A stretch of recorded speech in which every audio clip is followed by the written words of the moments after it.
Hello children, आज एक बहुत प्यारी सी कहानी पढ़ेंगे रस्किन बॉन्ड की लिखी हुई द फोटोग्राफ। पहले हम इसको रीड करेंगे, आप लोग साथ में देखिएगा और उसके बाद हम आपको इसका अर्थ बताएंगे। I was 10 years old. My grandmother sat on the string bed under the mango tree. It was late summer and there were sunflowers in the garden and a warm wind in the trees. My grandmother was knitting a woolen scarf for the winter months. She was very old. Dressed in a plain white sari, her eyes were not very strong now, but her fingers moved quickly with the needles. And the needles kept clicking all afternoon. Grandmother had white hair, but there were very few wrinkles on her skin.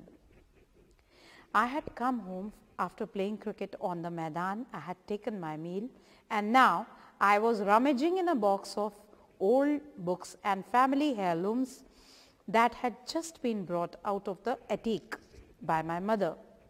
Nothing in the box interested me very much, except for a book with colorful pictures of birds and butterflies. I was going through the book, looking at the pictures, when I found a small photograph between the pages. It was a faded picture, a little yellow and foggy. It was a picture of a girl standing against a wall, and behind the wall there was nothing but sky. But from the other side, a pair of hands reached up as though someone was going to climb the wall. There were flowers growing near the girl, but I couldn't tell what they were. There was a creeper too, but it was just a creeper. I ran out into the garden. "Granny," I shouted, look at this picture. I found it in the box of old things. Whose picture is it?" I jumped on the bed beside my grandmother, and she walloped me on the bottom and said, "Now I've lost count of my stitches, and the next time you do that, I'll make you finish the scarf yourself." Granny was always threatening to teach me how to knit, which I thought was a disgraceful thing for a boy to do. It was a good deterrent for keeping me out of mischief. Once I had torn the drawing room curtains, and the granny had put a needle and thread in my hand and made me stitch the curtain together, even though I made long 2-inch stitches which had to be taken out by my mother and done again. She took the photograph from my hand, and we both stared at it for quite a long time. The girl had long loose hair, and she wore a long dress that nearly covered her ankles and sleeves that reached her wrists, and there were a lot of bangles on her hands. But despite all this drapery, the girl appeared to be full of freedom and movement. She stood with her legs apart and her hands on her hips, and she had a wide, almost devilish smile on her face. "Whose picture is it?" I asked. "A little girl, of course," said grandmother. "Can't you tell?" "Yes, but did you know the girl?" "Yes, I knew her," said Granny.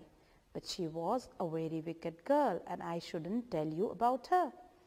But I'll tell you about the photograph. It was taken in your grandfather's house about 60 years ago, and that's the garden wall.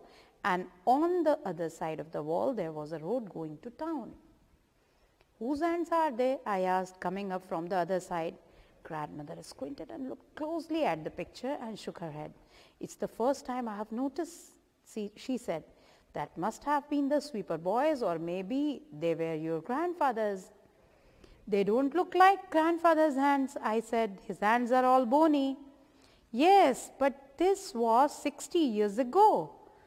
"Didn't he climb up the wall after the photo?" "No, nobody climbed up. At least I don't remember."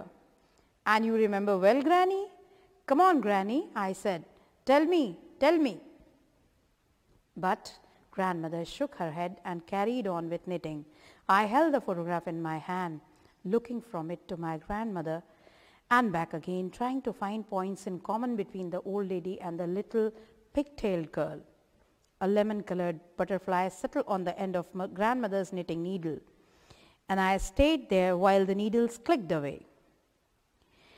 I made a grab at the butterfly, and it flew off in a dipping flight and settled on a sunflower. I wondered whose hands they were, whispered grandmother to herself, with her head bowed and her needles clicking away in the soft, warm silence of that summer afternoon. This was your lesson, the photograph.